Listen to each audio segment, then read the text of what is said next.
Manning Campbell. Thank you. Good evening, Madam President. Before my items, I would like to provide an update from our last meeting. We would like to make you aware that our team has followed up with several of the speakers from the Board of Education meeting that took place on Thursday, March 16th. Our human resources staff reached out to the faculty member that resigned and conducted an exit interview. Our exceptional learner team has made several attempts to reach out to the parent who expressed a concern with the special education process. Finally, the superintendent's office reached out to the speaker who was concerned about the sharing of data that might have been massaged and viewed through a different lens. My office will follow up with the curriculum and assessment staff to review the roles and responsibilities of directors in comparison to teachers. The district will be assembling a focus group to review and possibly revise the district's grading policy. We will be seeking parent input. We will also discuss Part 200, regulatory practices for CSC meetings, and assignment of students to programs that align with their IEP, individual educational plan, with the exceptional learner staff. Thank you.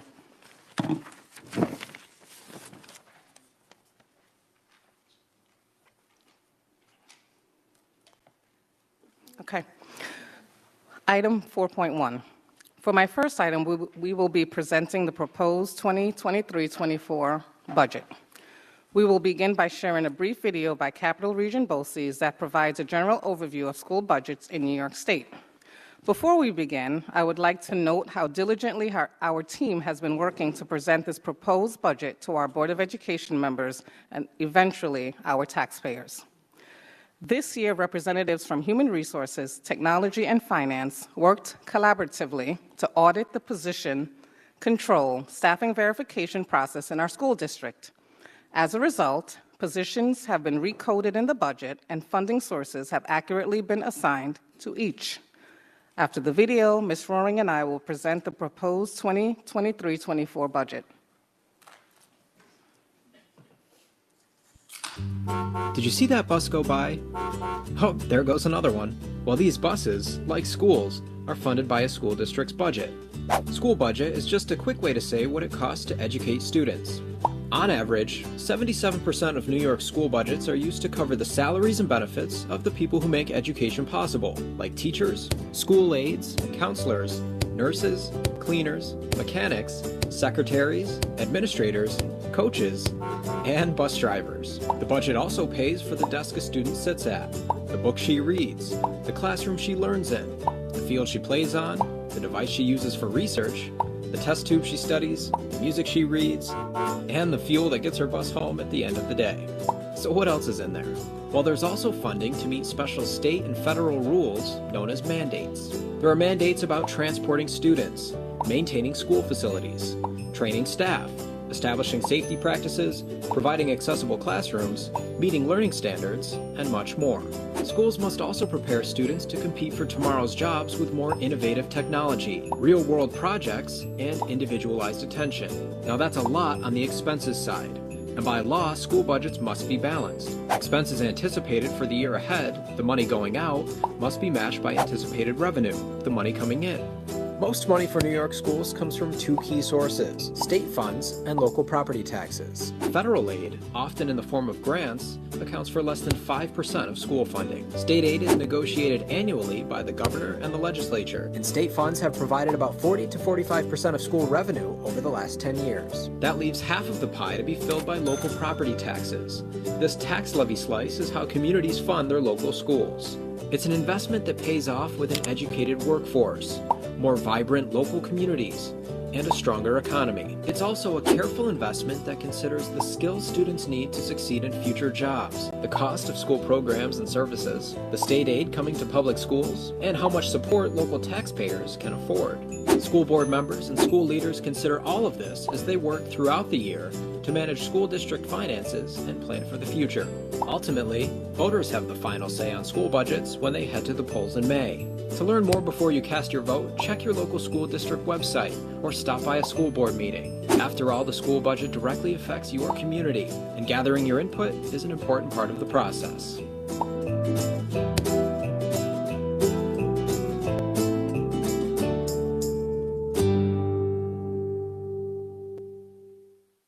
Before we were using Monday.com, our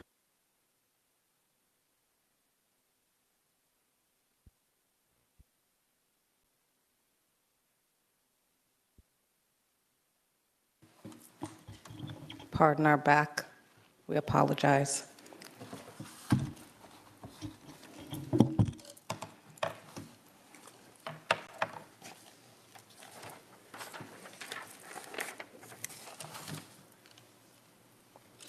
We want to make sure that we continue to remind you that we have 3 budget priorities. It's literacy, sustaining programs after one-time COVID relief funds have ended, as well as safety and security of our students and our staff. Just to recap the process, we've had a zero-based budget approach. It's not a rollover budget. Allocations of the buildings are really based on per student times, October 2022 enrollment. What does that mean? We've essentially looked at enrollment numbers to justify security, staffing, additional programs and supplies, et cetera. Requests were made and submitted by principals and directors. There were opportunity for additional funding requests to be submitted and considered for inclusion.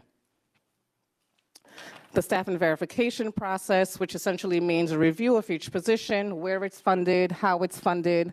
At one time, instead of having teacher, we perhaps coded to be art teacher in a specific building.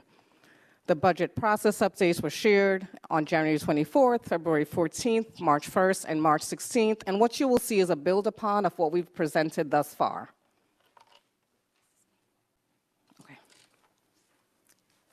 So the school district, in compliance with the New York State Comptroller's Office, is able to establish and fund restricted reserves as well as maintain a certain level of fund balance.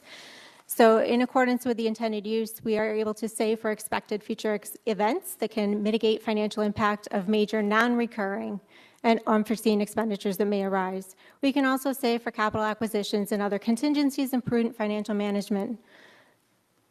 Most of these restricted reserve funds are to provide resources for an intended future use and are prescriptive in how we may use them. This slide and chart shows the restricted reserves that the New Bergen Large City School District has established, and it also identifies those that can be used to offset certain portions of our budget. So those in green are ones that we can use to partially offset a corresponding expense in the budget each year. So what we have in front on the screen now, over the total of 8 years, the district has been committed not to raise taxes, and as you can see,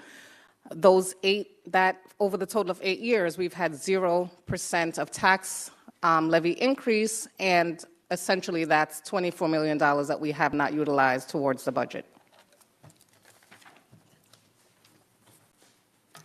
So as we share out the 23-24 proposed budget, our estimated revenue for next year is comprised of 64% in state aid, 35% in local sources, and 1% in federal and other sources. This is an updated chart from what we've been showing you to include all of the revenue sources. It continues to propose a flat tax levy. It acknowledges our increase in foundation aid, but we also had decreases in transportation and building aid for next year. It does continue to include the new foundation aid set aside that's within our foundation aid as we await final adoption of the state budget. It also includes use of restricted reserves and appropriated fund balance for a little over $4 million. The total proposed revenue is $335 million. We wanted to provide a multi-year projection for you to also take a look at where we go in our future. So when we look at a multi-year revenue projection scenario, this particular scenario includes a flat tax levy, not only for 23-24, but for 3 additional fiscal years out to 26-27. 23-24 is the final year of a 3-year full funding of foundation aid phase-in. So after the 23-24 year, we assume our foundation aid increases will return to something more typical prior to this commitment from the governor and the legislature, which was 5% each year. We also continue to assume the use of appropriated fund balance and restricted reserves throughout this 4-year period. Our second multi-year revenue projection scenario we're sharing with you this evening is a little bit different. It proposes a flat tax levy in 23-24, but beginning with the 24-25 fiscal year, it assumes a 2% annual increase in the tax levy. It continues to make the same assumptions on state aid and the same assumptions on appropriated fund balance and restricted reserves use. But you'll see here the increase over 4 years goes to $11.87 million. This planned use is basically a summary slide of what we would propose be used in terms of restricted reserves and fund balance and those assumptions that were made for those multi-year projections. You can see that we are accessing several different restricted reserves, including our reserve for employees' retirement system contributions, our reserve for teachers' retirement system contributions, the reserve for our post-employment benefits, which is leave payouts upon separation, and we also continue to access our unassigned fund balance. So we've shared the slide before, but it goes, a long way, so we can see these are the mandated expenses that we are required to fund: tuition, special education programs, English as a new language services, testing, et cetera, et cetera. So we decided to launch a set of surveys to get community and staff input as well as parent, and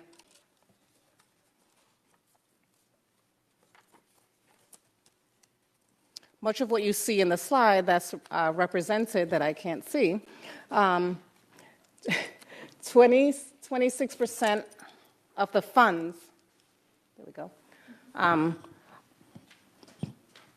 When we asked the parents and the guardians how they would request that the monies be spent, use the funds for zero increase in the tax levy. We understand there is inflation. We understand that it's important to keep costs low. Coming in at 28.94%, maintain current student programs, including extracurricular and athletic activities. You will see a lot of that represented in the budget tonight, that we are proposing reallocation of funds to ensure that we keep our instructional and extracurricular activities in place. Maintain current staffing levels to support academic recovery post-pandemic. Again, you will also see that as we move through this budget presentation, we are not proposing in this current budget any layoffs for faculty, staff close to students, teaching positions. We are also providing specific programs for students, which is what the community asked for, 19%, that support their academic and social emotional growth. Faculty and staff results, pretty similar. Use zero increase in the tax levy, that was 24%. Maintaining current student programs, that was at a 10.82%. I'll pick the other highlighted. Maintain current staffing levels to support academic recovery post-pandemic. And we agree with that because we understand the impact of those 2 years, that not only are we pulling up from behind, but also ensuring that we have enough supports and resources for our students. If you take a look at the 2023-24, our proposed budget, the salaries are $157 million, employee benefits, $97 million. If you go back to the slideshow that we borrowed from Cap Region, that really speaks to how much of our monies statewide goes towards salaries and benefits. That's essentially about 70-ish% of our budget. Debt services, our tuition, transportation, textbooks, and materials. And that's what brings us to the $335 million budget. So we wanted to show this graphically because sometimes it's a little clearer. And in the graph, you'll note that 47% is dedicated to salaries, 29% is dedicated to benefits. So that is a combined total of 76% of our budget. We have 3% associated with debt service expenses. The tuition, transportation, and textbooks and instructional materials all come out to be about 7% each of our budget.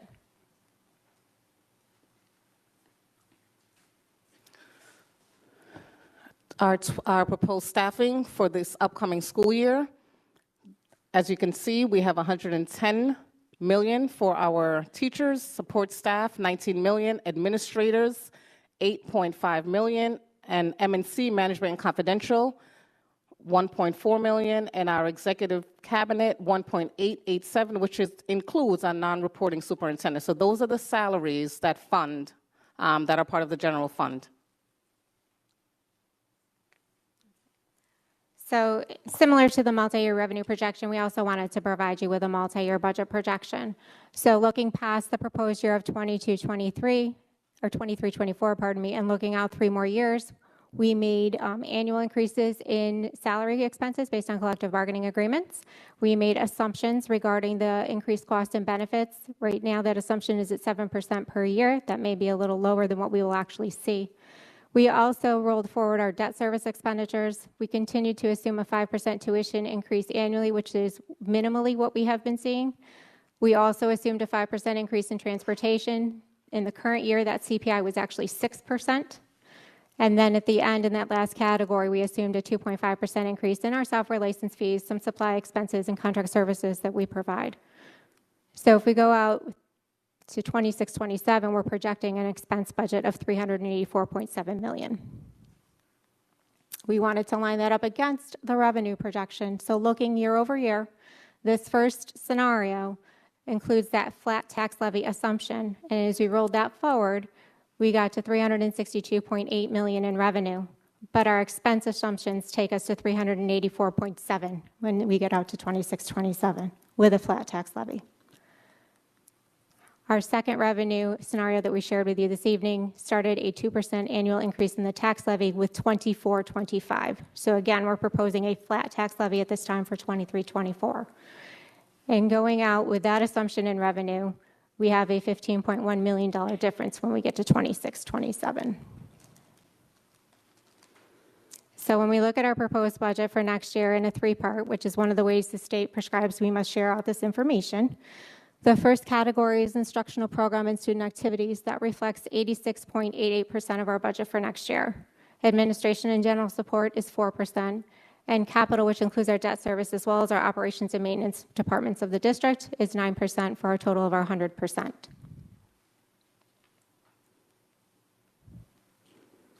The last item we wanted to share with you briefly this evening is part of the proposition that we're proposing.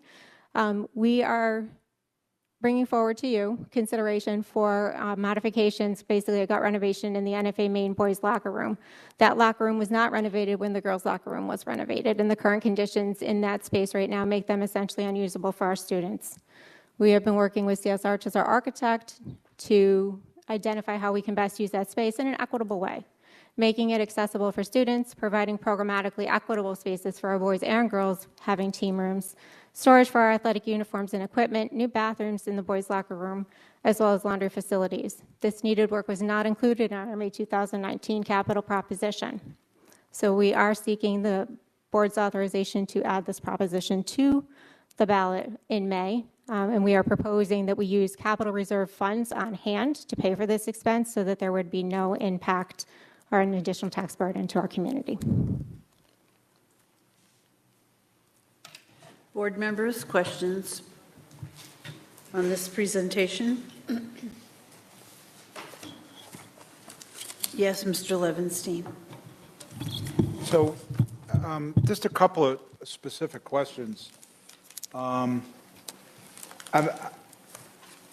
know that you had said that there's not going to be layoffs, but is there going to be, I'm going to say, let's just talk for the teachers, not reassignments, but when I saw something in here that said 4 foreign language positions are going to be exchanged for, I'll use that word, for middle school CTE.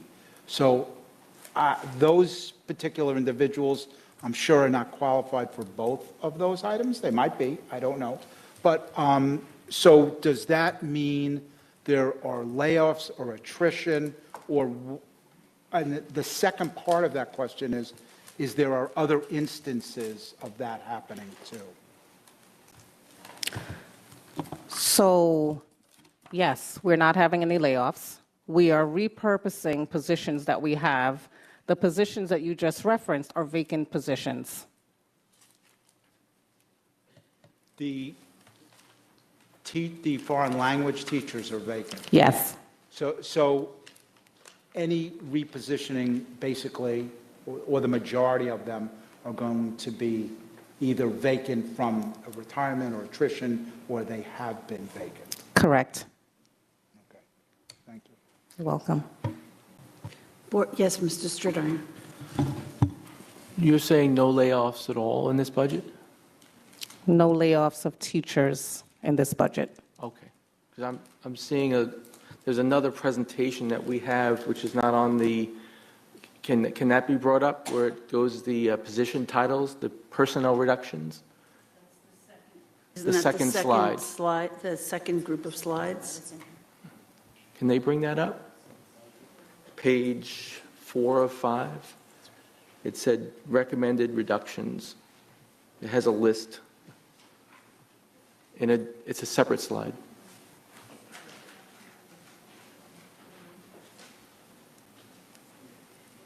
There are a few positions on that list that I would like to ask questions about.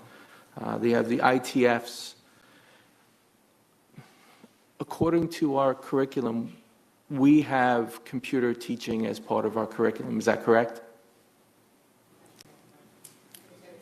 Say the question one more time. As part of our curriculum, we have computer classes for our students. Is that correct? That is correct.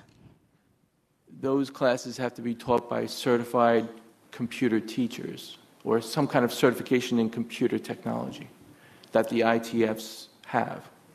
Ms. Peterson?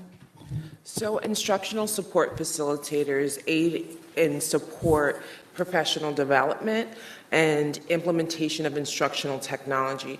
So they don't necessarily instruct a class. That's computer and technology. That's a different position within the district. These 4 positions are not teaching positions? They are teaching positions, however, they're almost like a TOSA in that they're not directly conducting daily instruction. They are support to aligning curriculum and technology and support different initiatives throughout the district. Is there a specific certification that they have to fulfill the curriculum requirements that we have? This is outside of daily instruction. There are some instructional support facilitators that do have instructional technology certification, but it's not used in daily instruction. I'd also like to follow up in indicating that those positions were highly recommended during our COVID for instructional technology when students and staff members needed additional support in terms of instructional technology facilitation. And so those positions that you're referencing, some are vacant. We do have a few vacant, and folks will be repurposed into roles to help students. Thank you. You're Board welcome. members, Mr. Lamar? These are the ITF positions we're talking about? Yes. Those positions were a removal of the, what were they called before? The actual, we used to have computer classes that were specials in the elementary buildings, and every child got taught coding and all the things you would expect, keyboarding, and this was a way to take those positions away and make them this, what you guys can describe what they do now. It's not the same. And I personally, if you're deciding that this position is no longer needed, I think what we need is them to go back into a room, into a lab where they are a special, where these children can get actual coding and keyboarding training. And I believe I'm correct in saying that all the New York testing moving forward is going to have an extended typed out segment. And these children have learned how to type on their phones with their thumbs. So I think actually having something like that, keyboarding, coding, for the fact that we're not teaching the elementary class students coding, I guarantee you the other big districts in the area are doing it. And I think it's a disgrace, but I think we should go the other direction rather than just eliminating these altogether. So thank you for your, thank you. Board members, any other questions? Yes, Mr. Stradine, and then Mr. Levinstein. So as far as the technology is concerned, everything is becoming more and more technological. How can we as a district say we are moving ahead as an example of how to teach children in the new ways of technology if we're getting rid of director of technology? Director of Technology was put in place so that we can organize and create a system and a curriculum and really support the teachers. How can we say we're doing that when we're getting rid of some key personnel? How is that going to be, without that position, how is that going to be implemented?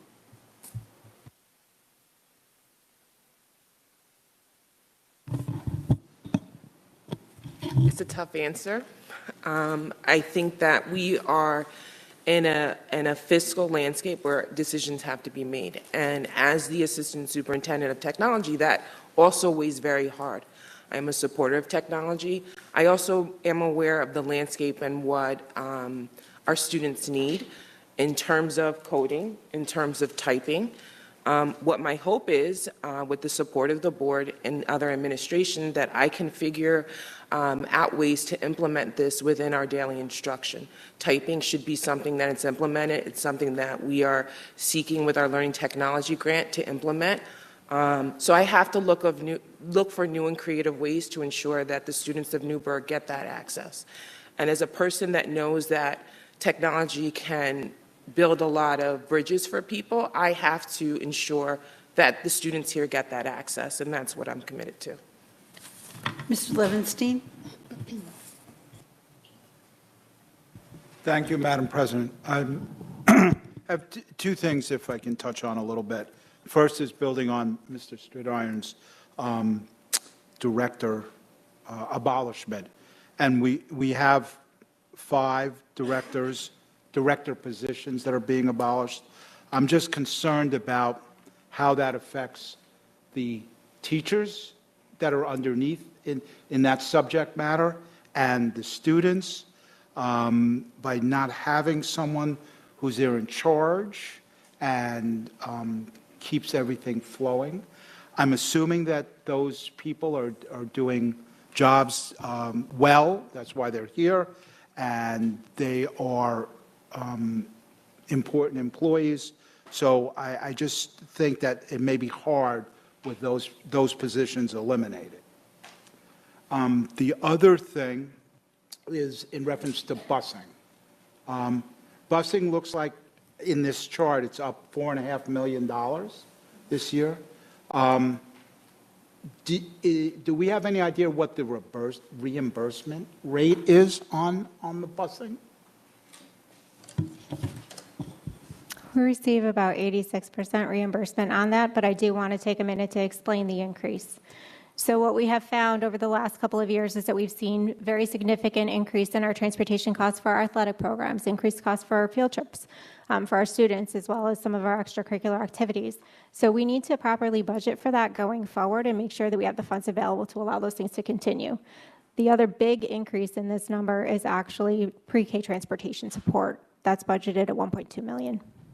So now, but these, the reimbursement is normally a year behind. Is that what happens? That's correct. We expended in 1 year in the reimbursement trials.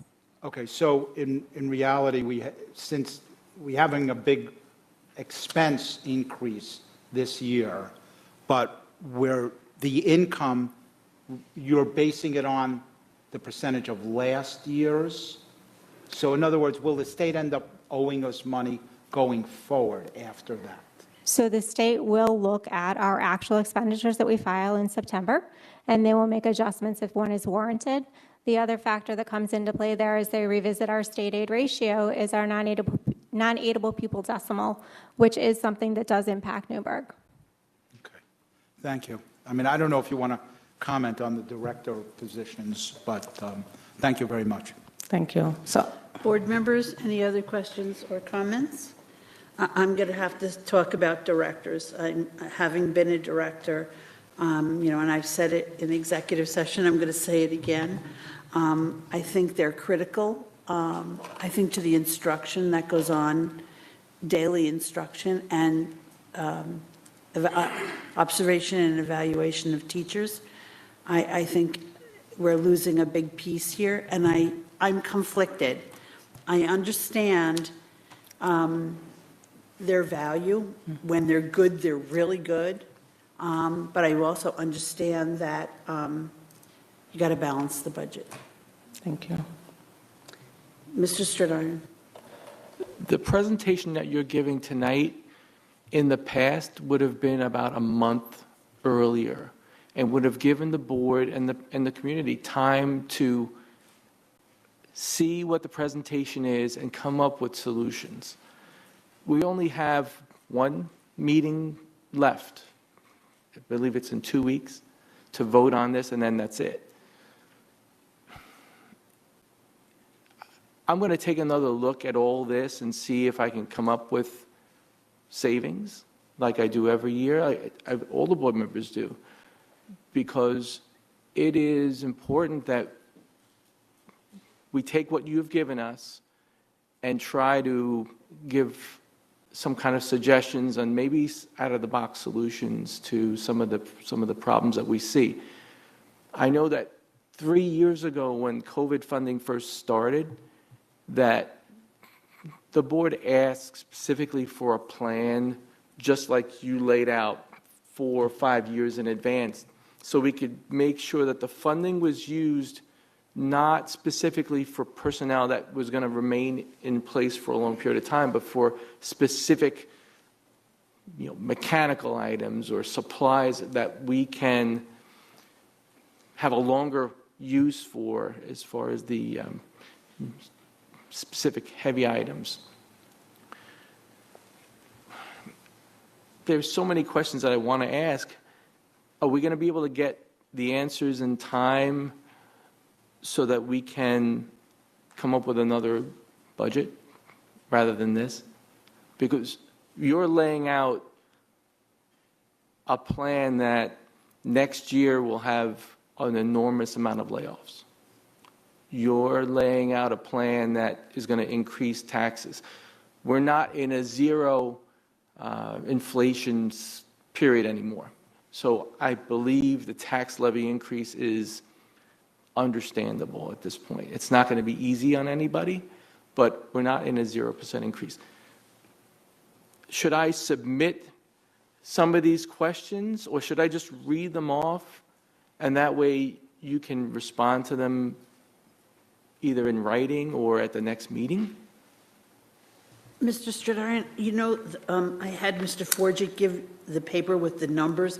Will it help, will it go along with that, or is it different from, because are your questions about stuff from this, or are they just in general It's questions? a general, like on this same page as the position titles you have, we've reduced material and supply budgets across the district, as well as eliminated services we received through the Board of Cooperative Educational Services, BOCES. Can you give examples of the services that we received through BOCES that we've eliminated those costs for? Absolutely. Mr. Forget? Off the top of my head, I can think of two. One is we're proposing to remove the external monitor from Putnam Northern Westchester BOCES and design a monitoring program of our own based upon the 5411 policy. The other one is because we do have a new director of grants, and that individual does have some capacity in writing grants, we are going to eliminate the grant writing technical assistance from CAP Region BOCES. Mr. Baird, do you have any programs that you were considering? Those are the two that come up to the top of my mind. So in technology, there were definitely some services that we were contracting through BOCES. I worked in collaboration with the business department to go out for requests for proposals, so we're going through that to try to actualize savings on some of our contracted BOCES services. There was also a professional development series that we decided to discontinue based on the access to employees and the usage that we were seeing. So we ended that COSAR as well. Can I respond? I needed a minute to think through the question. We do work with Putnam Northern Westchester BOCES for the ongoing implementation of Ruler. We've been building capacity in our personnel for a number of years now. We believe that at this point we don't need that additional support and we can build from within. One other of the larger items that we did with BOCES this year was a review of programming for students whose parents choose to educate them at home, and we contracted out with Oswego BOCES to do that this year. We're bringing that back in district. One of the savings, possibly, there are students with BOCES that are being brought back into district that are exceptional learners. Is that a cost-saving move? Because there are students with behavioral issues that are being brought back in from BOCES that's actually costing the district funds to hire aides to be able to control the behaviors. So is that one of the cost-saving measures that's been implemented that has caused a lot of disruptions at the school level? I'm not sure that's quite accurate, that it's costing us more money when we return these students to in district. Our BOCES day and residential programs cost us a lot for our students. They're highly specialized. With regard to whether we have a cost savings, we certainly have a very strategic plan to bring back a number of students every year, but there are unknowns that we have no control over, including those that move into the district well after we finalize the budget. And we've seen a number of students internationally who have come into our district who have some form of a disability, sometimes significant disabilities, yet they don't have this concept of an IEP in the countries in which they've come from, and they need very specialized programs as a result. So I would hope to imagine some degree of savings as we strategically bring students back, but I don't think it's accurate that we're increasing our budget. Are there a few students who need additional supports when they come to us that we have to build for? Yes, but still they're less costly than if they remain in BOCES. Mr. Stridarn, can I pause you for a second and go on to somebody else, and then I'll come back? Mr. Howard? Thank you, Madam President. Dr. Campbell and to Ms. Roaring, I understand the goal when you set out for the budget, stay as far away from the classroom and teachers as possible, but I'm a little conflicted in regards to the director's positions, and I guess my concern, my question would be, I know that they play a valuable role in what we do in the district, so how is their work product going to be dispersed out, and what would that look, what is that going to look like in the district? So, thank you. Yes, we do have a $5 million budget gap that we had to close.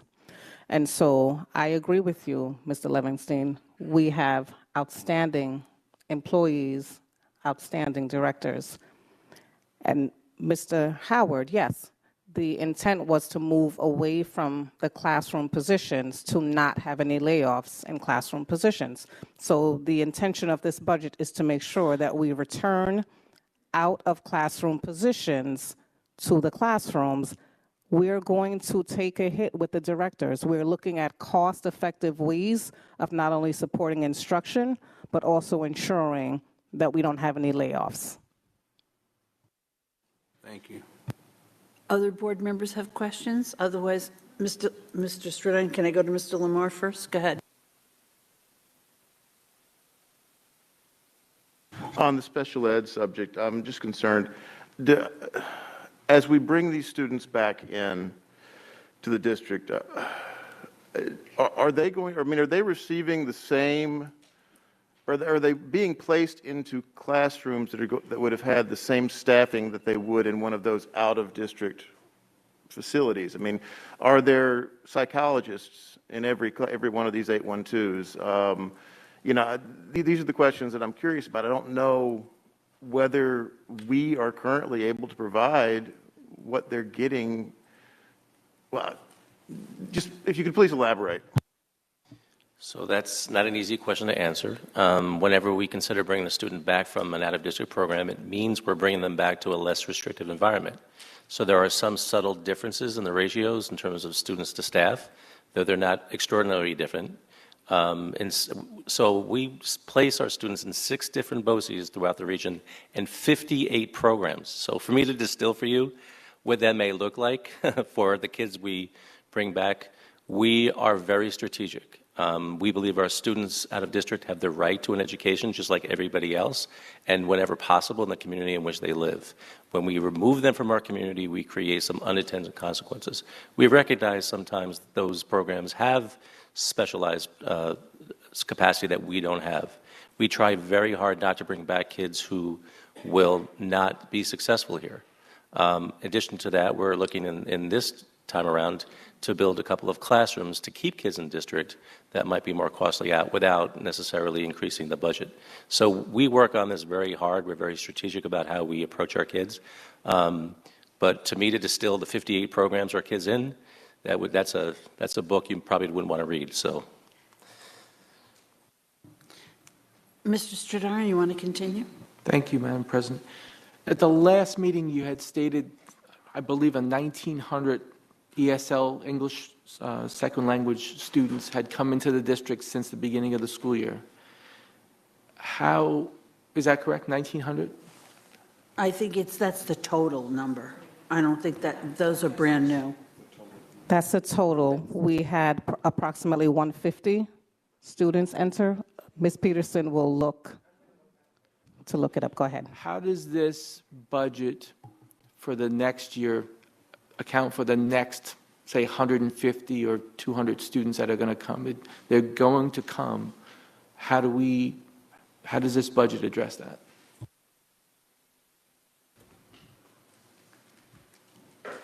Dr. Farrell.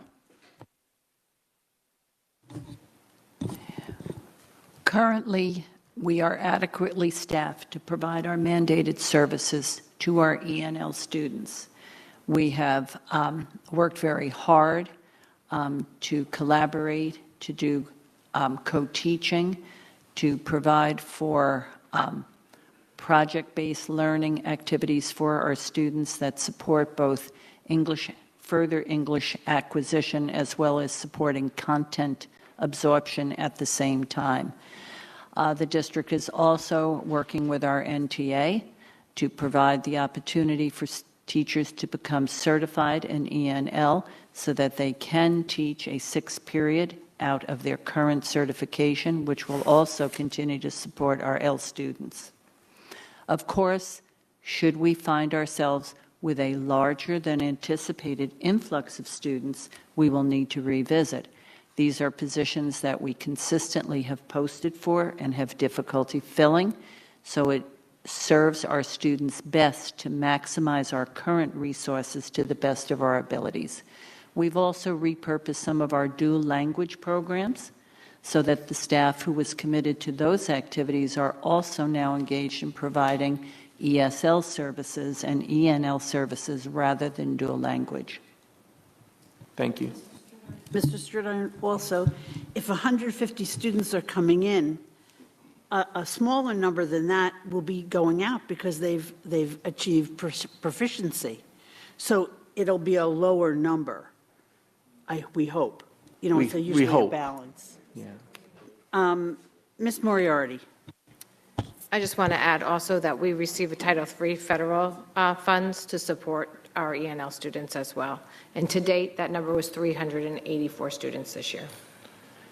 Is that 100% funding for those students? What percentage of the funding, if it's a per student number, like what percentage? The Title III funding is ancillary to our basic budget. It provides for a supplemental purchase of materials, supplies, instructional activities, and some staff payments. It is also used this current year. We have used it for our after-school tutorial program for our high school students. Students who attended that program, 100% of them passed their regents, are in our L population.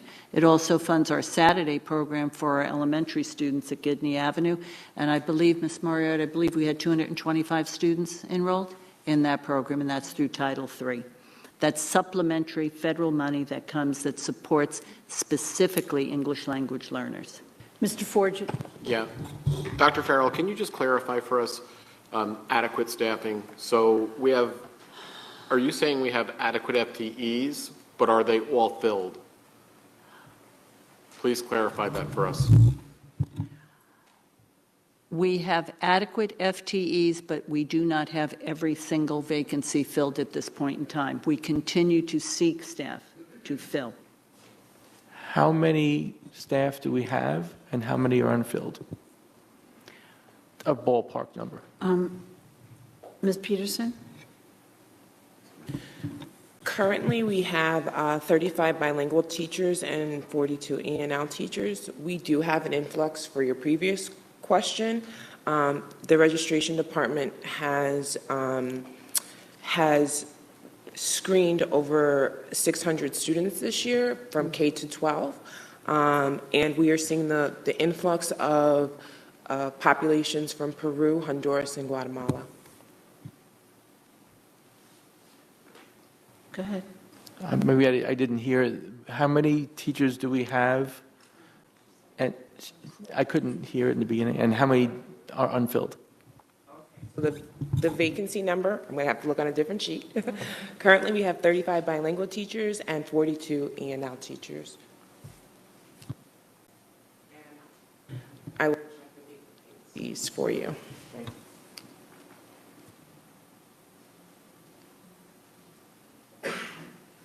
While Ms. Peterson is looking, in the past, we've gone number by number. Is that something that the board would like to do or not like to do? We don't have to do that. Let me know. Are you asking me? No, I'm going to ask everybody. Oh, okay. Yeah, and I'll ask you I don't think, at this point, I'm not sure how it's going to be effective. Okay. Because Very cool. we just got this information within, what, a few days ago. 2 days. So I don't really know. Be a Thursday. So let me I ask, don't think it would be effective. Mr. DeRay? Thank you. Mr. Howard? Mr. Walker? Mr. Levinstein? Mr. Lamar? I do have a couple more questions about positions. Okay. This was just in an interim, waiting while Ms. Peterson answered. Ms. Green? Thank you. Perfect. That's good with me. Ms. Peterson, do you have an answer? I forgot I was supposed to look at. Give me 1 moment. I got engaged back into the conversation. It's okay. I believe it's 3. So it's 3, they said. Yeah. Mr. Lamar, you have a question? Yeah, regarding this same list here of position titles that are being allowed to just go away, the AIS teachers, I mean, the district currently has 50% of the students, I believe, reading below grade level, 33%, somewhere thereabouts, reading 2 or more grade levels behind, and the AIS teachers are the ones that they teach the ones that are 2 or more behind. So if we have that great of a need for those positions, how is the duties that those positions were doing going to be held up when we move forward without them? I can start. So those 2 positions have been vacant all year. However, I referenced, I hope I did it here, I think so, that we did have one-time funds that we were given to close our achievement gap. Are we where we need to be? The nation isn't, right?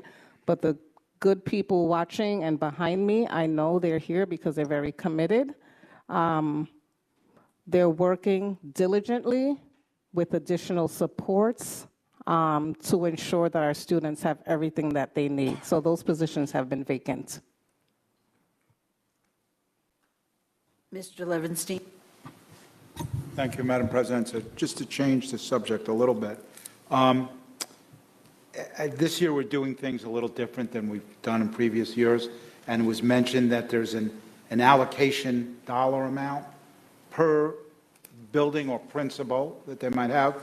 I'm not looking for what that figure is. My question is, what would the principal be authorizing payment for of that allocated dollars? Is it, I mean, because I'm looking at some of the information and there's supply lines that some principal put in, some did not.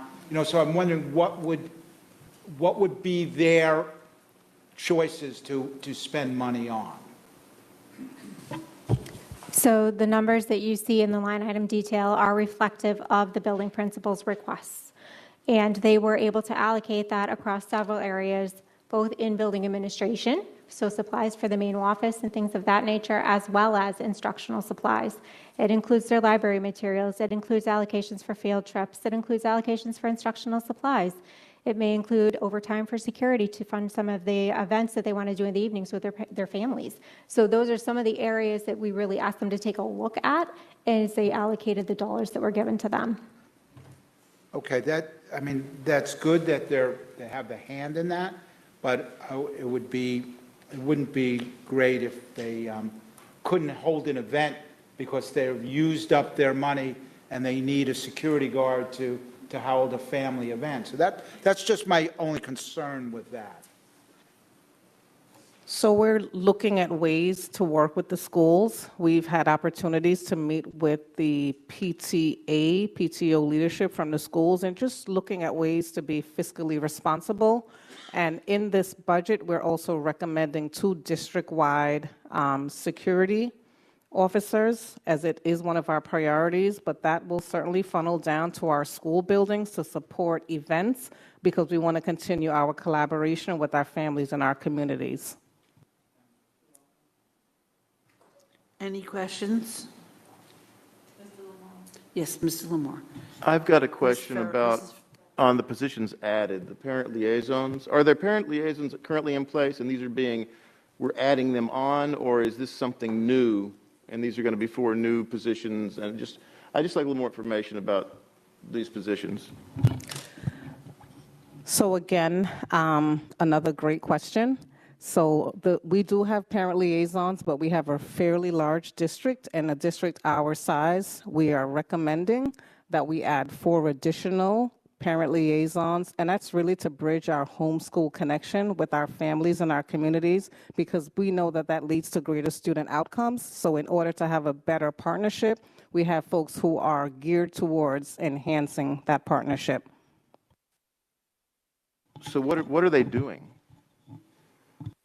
So they bridge the gap in terms of if you go to some of our events, and I know that I saw you at one of our amazing events on Saturday, but we do have family and community engagement opportunities. We do have one on Thursday where the parent liaisons would help to tap into parents at the buildings to make sure that we're supporting them and providing any social needs, academic needs, and really giving parents a platform where they can be a part of the school community and giving them a voice. Is there one for every building? We currently do not. We currently have 2, and we're recommending 4 because we have such a large district, and we will schedule them to share across our district. Okay, the only reason I ask is it seems to me like what was described there is the things that a principal or assistant principal would normally do. So let me just speak to you from experience. Those are not things. If I'm a parent, I'm more interested in learning or hearing more about, or I'm more engaged with parents. That is a part of what the administrators do, but the parents are a huge part of what we do and how we continue to enhance and build our homeschool partnership. Mr. Howard. Thank you, Madam President.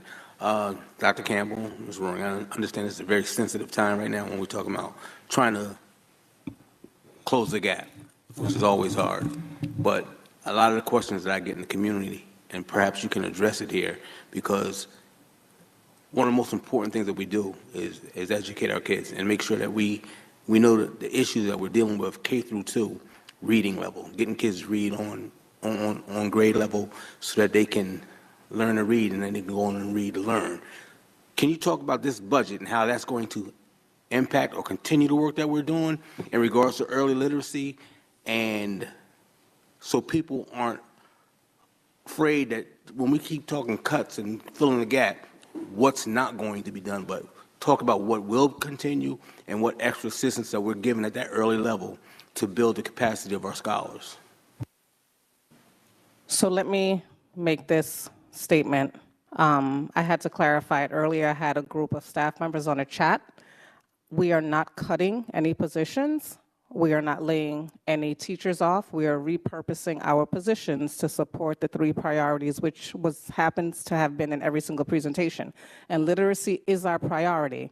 And so as we continue to work within our schools, using the assistant superintendents and the administrators, principals, and teachers, we want to ensure that we have a heavy emphasis on literacy in the classrooms. The parent liaisons will help to get parents into our schools as we continue with our workshops and our extension of our school day to ensure that literacy is a priority, and also giving parents strategies on how to help students as they leave our buildings.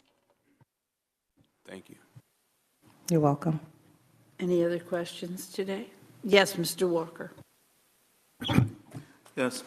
Looking at the budget for textbooks and curriculum and the like, I was wondering, are any purchases being made now that are perhaps different from, say, when I taught 10 years ago, in terms of technology, et cetera?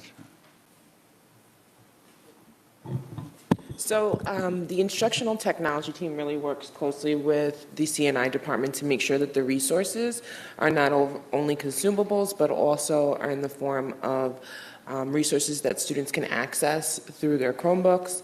You can see that in the use of our Newsella program, as well as our Discovery Ed Castle Learning. Students can access those resources from home through their Chromebooks and in school. So some of the resources look a little bit different, but they're still aligned in the same way. Some for enrichment and some for core content. I bring that up to say that some students, they can read words.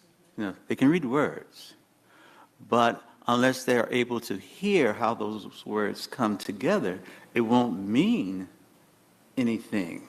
That they have to hear that the language itself has a musical aspect and a rhythm and a this and a that. And I was hoping, it may very well exist, that perhaps, there's I think that if students can hear it read, that maybe we could exploit the idea of audio books or sections or pages of audio books, because I know that students would often say, oh, is that what it sounds like? Is that how you put it together?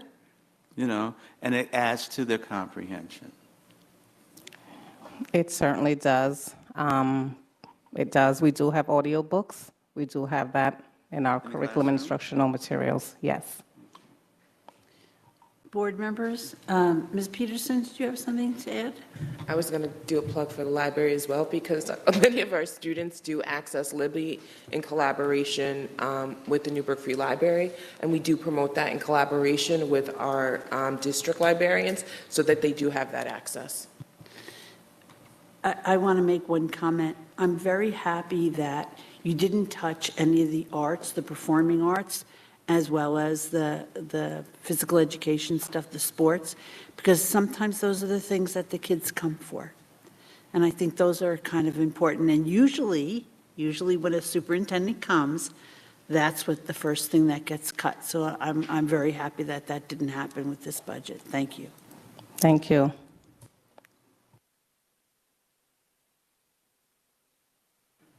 Yes, Mr. Lamar. Just one last thing that popped into my head as I'm looking at all this data here. Back in the fall, I think I'd asked about how accessing data was going to take place, and I believe Panorama is the program we've been trying to implement for 4 years now, to make everything, is it 4 years? Or however long, but for a few years now. And to try and make everything, accessible. And I don't believe, do the teachers have access to that now? Can all this information be seen? Or are we still just paying for this without being able to reap the rewards of it? I assume that's going to be my question to answer. So when we started the Panorama, it was just the survey, and we did that for a few years, the pre and the post, to get a sense of students' social and emotional well-being. We introduced the Student Success Platform this year, and we were being very careful. You as board members have heard many times that when we implement something new, staff say to us, this went way too fast, you didn't give us time. So we were trying to be really strategic this time and to put it in the hands of people who can begin to understand it and to use it well. So as it stands in the implementation plan, it was given over to the AS teachers, and they are using it routinely now as part of the MTSS, or the multi-tiered system of support. They are putting their interventions into Panorama, and they're actually tracking the progress they make, and they're being used when they meet on the students on an 8-week basis or whatever. We've given it over to as well to our SEL teams. So school psychologists, social workers, and our guidance counselors have been given a lot of PD. They're beginning to build out some strategic interventions for certain students based on the data we're getting from the survey. It is certainly our intention to give it over to teachers. We understand that they need to see it as well because it has such rich data around academic, social, emotional, attendance. But it's like any other platform. You need time, you need to understand it, you need to understand how to get into things. And so we've tried to be more strategic about it, to put it in places where we believe, and we want to make sure it works. We don't just want to buy it if it doesn't work. So we want to get feedback from those who've tried it. So far we've heard good things, and people are very excited. If this continues, we'd like to see this be into the teachers' hands by September of next year. That'd be great. Any other questions or comments? Thank you. Thank you.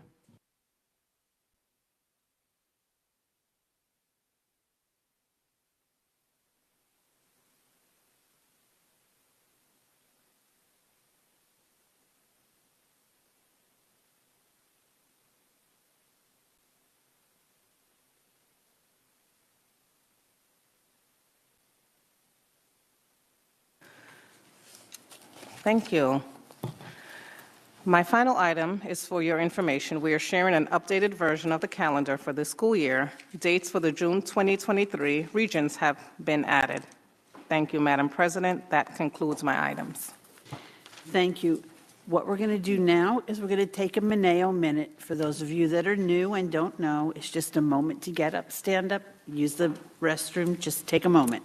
We'll be back in 2 minutes to finish.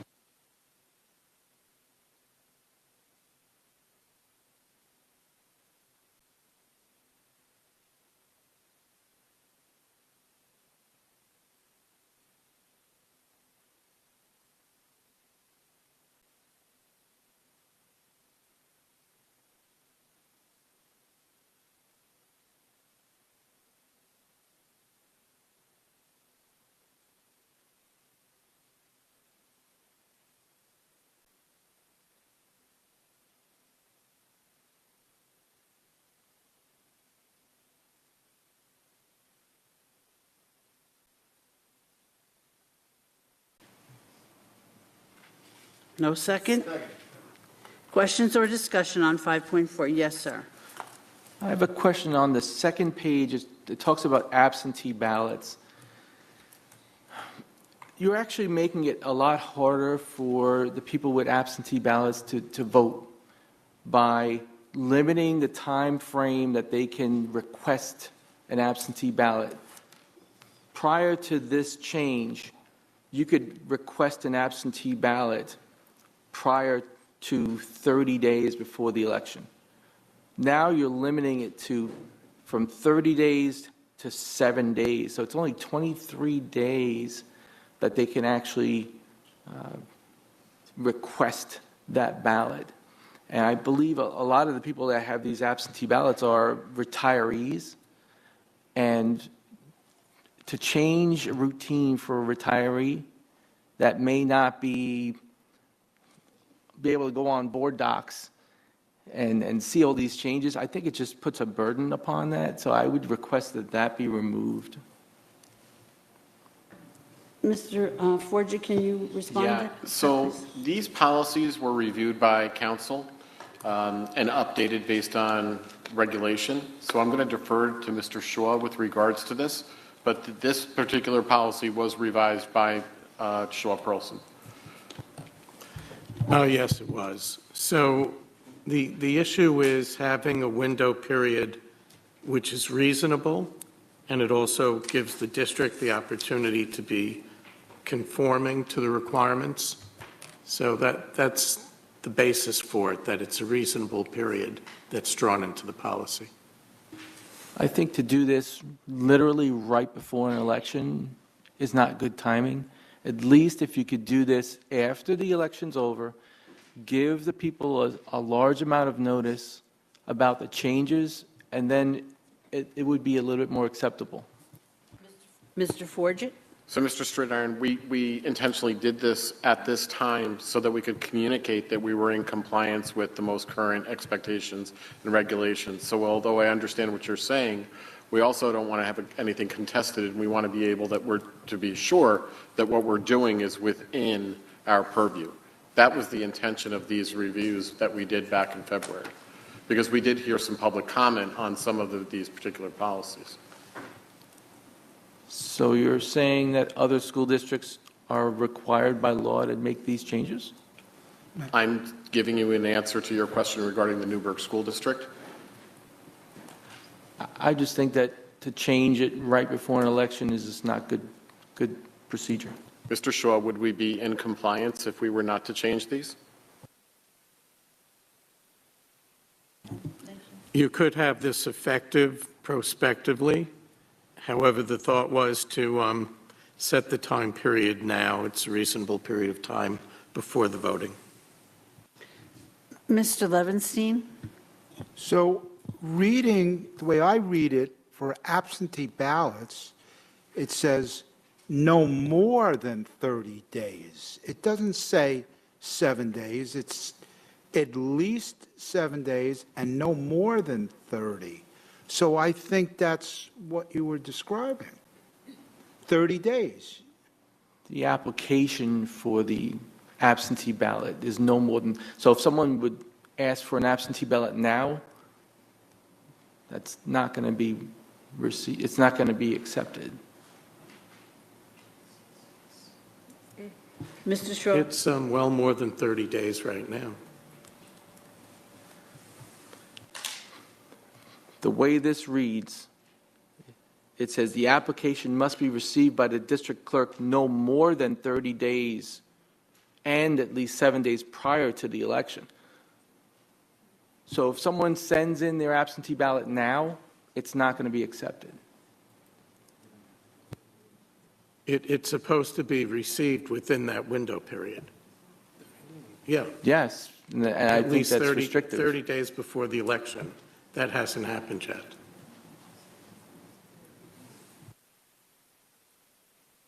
Mr. Stridiron, what was it before?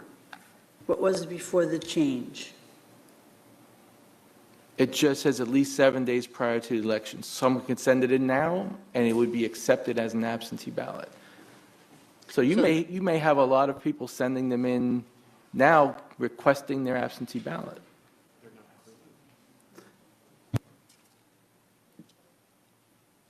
I don't believe the ballots are created yet.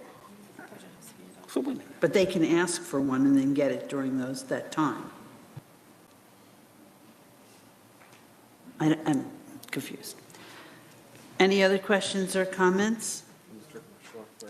Mr. Shaw, can you clarify that? What, Mr. Forget, help us? Can we clarify what Mr. Stridiron is requesting? I'm requesting that the request for application for an absentee ballot not be limited to 30 days prior to the election. It should be, if someone wants to request an application now, they can put it in. I don't want it to be rejected for getting an absentee ballot in the system. If someone puts it in now, according to this policy, they're not going to get an absentee ballot because, it's not created yet, but it's not even going to be accepted as a valid application. When would you set the date? This is a function in an office that has to track things. So would it be 2 years from now I'd like to have the absentee ballot sent? So this has a reasonable period of time before the election. Certainly the notice would be very important to people who may be requesting the absentee ballot. Well, if not 30 days, then what? Well, if someone puts in their application for an absentee ballot, they're going on a trip for a month or two, and they put their application in at the end of January to hopefully receive it before the election. That should be accepted as a valid application for an absentee ballot. We're not talking about a lot of votes, but for elderly people that are maybe in Florida or somewhere else, to change it right before an election, I don't think it's right. Okay. Yes, Mr. Lamar. If someone were to send in a request now or a few weeks from now, just knowing that they know that it's coming up, the ballots might not be printed yet, but they know it's coming up, and they were to send a request in, would we send correspondence to them informing them of the appropriate way to do this? Would we correct them on their assumptions, or would we just leave it be? Ms. Novotny, can you help us answer that? I'm not honestly sure about that one. I have to get back to you, Mr. Lamar. I have to speak with legal and get back to you. And put it in the weekly? Yes. Thank you. Any other questions or comments on this item? Can we table this, or does it have to go through? You can move it to table it if you'd like. I'll move to table this item. Second. Roll call. It's already to been table. discussed. Postpone, maybe? How you going to table it? Can you table it? Well, there's been a full discussion. I'll make a motion to postpone. Okay, so you have a second? Second. Roll call to postpone. Mr. Straight-Iron? Yes. Mr. Walker? Yes. Mr. DeRay? Yes. Mr. Howard? Yes. Mr. Lamar? Yes. Mr. Levinstein? Yes. Ms. Mineo? Yeah, yes. Let's move on to item 5.6, please. I'd like to entertain a motion.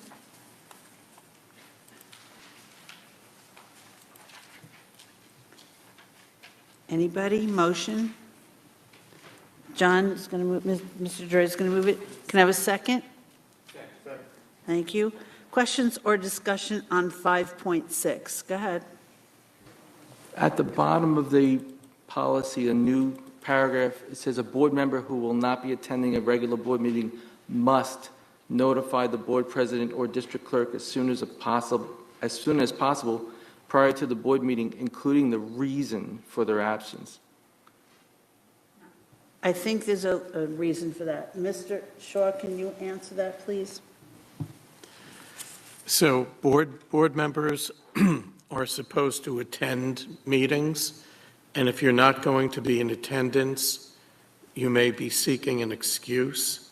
Reasonable excuse should be in writing. If you go more than 3 or more meetings without an excuse, under the law, you're automatically removed from the board. So it makes good sense to put board members on notice of this requirement. I think Mr. Strutter was questioning the reason for the absence. Do they have to give a reason for the absence? How detailed does that reason have to be? Because Well, that doesn't have to be terribly detailed, but the reason should be something, I was going to say reasonable, but, you know, if you say, I'm elected to the board, I don't like coming to the meetings, and you do that 3 times, I think you could be removed. But, you know, I have an out-of-town appointment, or I have a medical issue. And generally, board leadership is very liberal in the construction of excuses, but to have an excuse, a reasonable excuse. I can understand why you need something like this based on, in the past, we've had people not show up for a long period of time, and none of us knew what was happening. So I understand that. As long as the reason doesn't have to be specific, it could just be family reasons. Is that acceptable? I think if it's a family commitment and you don't want to be very detailed about it, that would be all right. And then you could have an experience as a group to see whether or not people are missing too much using that reason, then they may revisit it. Thank you. Any other questions or comments on item 5.6? Roll call for item 5.6, please. Mr. Walker?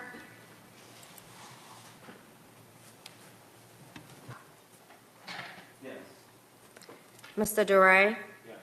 Mr. Howard? Mr. Lamar? Mr. Levinstein? Ms. Mineo? Yes. Mr. Straight-Iron? Yes. We're going to move on to item 5.7. I'd like to entertain a motion, please. Questions or discussion on 5.7?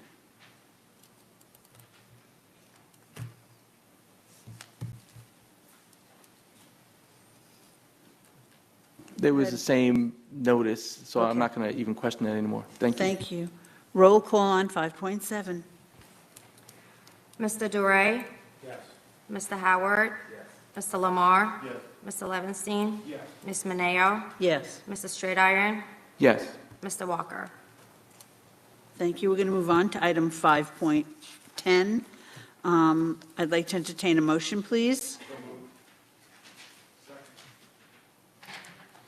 Questions or discussion? This is the same thing, Mr. Straight-Iron? Okay. Roll call on 5.10. Mr. Howard? Mr. Lamar? Mr. Levinstein? Ms. Mineo? Yes. Mr. Straight-Iron? Yes. Mr. Walker? Mr. Duray? Thank you. We're going to move on to our board committees. Diversity, Equity, and Inclusion Committee, which met today. Mr. Howard. Thank you, Madam President. Today, the Diversity, Equity, and Inclusion Committee met prior to the meeting, and there was a spirited discussion around the definition of diversity, equity, and inclusion, and how it's going to touch the specific areas of our district, i.e. the departments. And great presentations were given from HR department, Mr. McLemore and Ms. Van, curriculum instruction from Dr. Farrell and Ms. Moriarty, exceptional learners, Mr. Chris Bayer, and equity and access by Dr. Freeman Mack. They talked about how each of those departments will be impacted from a diversity, equity, and inclusion standpoint, and how it's going to touch those areas and how it's going to impact what we're doing as a district-wide. And they also talked about possibly at our board retreat having a discussion in regards to the presentations. Thank you. Thank you, Mr. Howard. We're going to move on to our Assistant Superintendent for Exceptional Learners, Mr. Bayer. Thank you, Madam President. The Exceptional Learner Division has 3 items on the consent agenda for the board's consideration. Would any member like to separate out any of these items? Okay. I'd like to entertain a motion, please. Questions or discussion? Roll call. Ms. Clerk. Mr. Lamar? Mr. Levinstein? Ms. Mineo? Yes. Mr. Straight-Iron? Yes. Mr. Walker? Mr. Duray? Mr. Howard? Thank you. That concludes my items. Thank you, Mr. Bayer. We're going to move on to our Assistant Superintendent for Finance, Ms. Roaring. Thank you, Madam President. The Division of Finance presents items 8.1 to 8.10 for the board's consideration this evening. Would any member like to separate out any of these items? I'd like to entertain a motion, please. Questions or discussion? Roll call, Ms. Clerk. Mr. Levinstein? Ms. Mineo? Yes. Mr. Straight-Iron? Yes. Mr. Walker? Mr. Duray? Mr. Howard? Mr. Lamar? Thank you, Madam President. That concludes my items. Thank you, Ms. Roaring. We're going to move on to our Assistant Superintendent for Human Resources, Mr. McLemore. Thank you, Madam President. On the Human Resources agenda, I have items 9.1 through 9.10 for your consideration on tonight. Would any member like to separate out any of these items? Yes, Mr. Straight-Iron? 9.2, please. Any others? I'd like to entertain a motion on 9.1 through 9.10 minus 9.2. Can I have a motion? Questions or discussion on those items? Roll call, Ms. Clerk. Ms. Mineo? Yes. Mr. Straight-Iron? Yes. Mr. Walker? Mr. Duray? Mr. Howard? Mr. Lamar? Mr. Levinstein? Let's go back to 9.2. I'd like to entertain a motion, please. Questions or discussion? Yes, Mr. Straight-Iron. We received an email from a constituent regarding these two positions and questioning the expenditure of money. If a Schedule J is listed here, are those Schedule J expenses necessarily only used for after-school activities, or can it be during school hours? Mr. McLemore is going to field that one. It's normally after school. The explanation for these two positions was to cover in case of absences. So if it's in case of an absence, is that only in absences of after-school activities or during school activities? I think, Mr. Baer? That is not the intent of this, and that was never mentioned as one of the opportunities. We have a number of lead positions. They don't serve as substitutes. That's not their role. Mr. Stridiron, I'm looking at the content that you're looking at, and that's incorrect. That was from something else. That was not taken off there. That's a mistake. Okay, so... No, he's talking about this. Right. So that is not related to this, it was just left in, okay. All right, so these two positions are to cover during the day,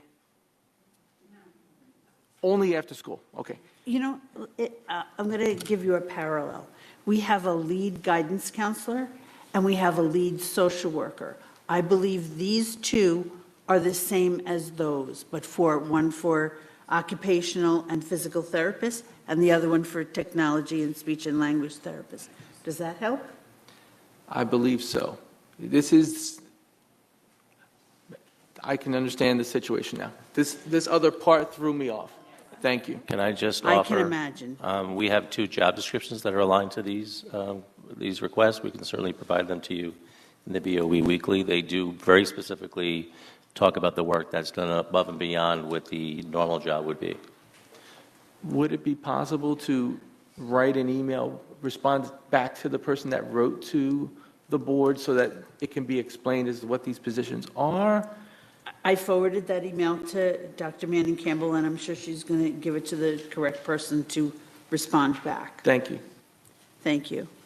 So let's get back to that item, that 9.4.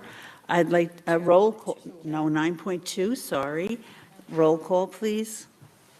Mr. Straight-Iron? Yes. Mr. Walker? Yes. Mr. DeRay? Yes. Mr. Howard?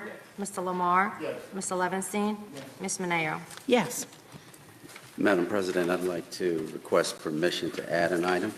Would you like to read it to us first, please? Yes. Be it resolved that upon the recommendation of the Superintendent of Schools, the Board of Education of the Newburgh Enlarged City School District hereby designates that the following individuals are eligible for appointment depending on student enrollment and attendance to the 2023 extended school year program positions as per the collectively negotiated agreements between the district and the Newburgh Supervisors and Administrators Association. So that's the motion. I'd like to entertain a motion to add this to the agenda, please. Okay, roll call to add. Mr. Walker? Yes. Mr. DeRay? Yes. Mr. Howard? Yes. Mr. Lamar? Yes. Mr. Levinstein? Yes. Ms. Mineo? Yes. Mr. Straight-Iron? Yes. I'd like to entertain a motion, please. Questions or discussion? Roll call, Ms. Clerk. Mr. DeRay? Yes. Mr. Howard? Yes. Mr. Lamar? Yes. Mr. Levinstein? Yes. Ms. Mineo? Yes. Mr. Straight-Iron? Yes. Mr. Walker? Yes. Oh, Thank you, Madam President. That concludes my items.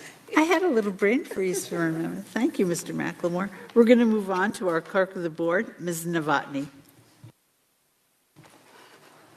Thank you, Madam President. I have 3 agenda items this evening. Agenda item 10.1, approval of minutes from March 16, 2023 regular meeting, and agenda item 10.2, resolution to approve the deputy clerks, election inspectors, and machine technicians for the May 16, 2023 budget vote. Would any member like to separate out any of these items? I'd like to entertain a motion, please. So moved. Second. Questions or discussion? Roll call, Ms. Clerk. Mr. Howard? Yes. Mr. Lamar? Yes. Mr. Levinstein? Yes. Ms. Mineo? Yes. Mr. Straight Iron? Yes. Mr. Walker? Yes. Mr. Duray? My last agenda item this evening is the Board of Education candidate packets. If you're interested to run for the board, the packets are now available. Please contact my office. There are 3 seats available for a 3-year term and 1 seat available for a 1-year term. The trustees whose term will be available are Ms. Burton, Mr. Levinstein, Ms. Mineo, and Mr. Walker. And that concludes my item, Madam President. Thank you, Ms. Novotny. We're going to go into executive session. Be it resolved that the Board of Education hereby recesses into executive session for the following purpose. Employment history of particular individuals, matters leading to the employment of particular individuals, and to obtain advice from legal counsel. I'd like to entertain a motion, please. Roll call. Mr. Lamar? Yes. Mr. Levinstein? Yes. Ms. Mineo? Ms. Mineo? Yes. Mr. Straight Iron? Yes. Mr. Walker? Yes. Mr. Duray? Yes. Mr. Howard? There will not be action taken after this executive session.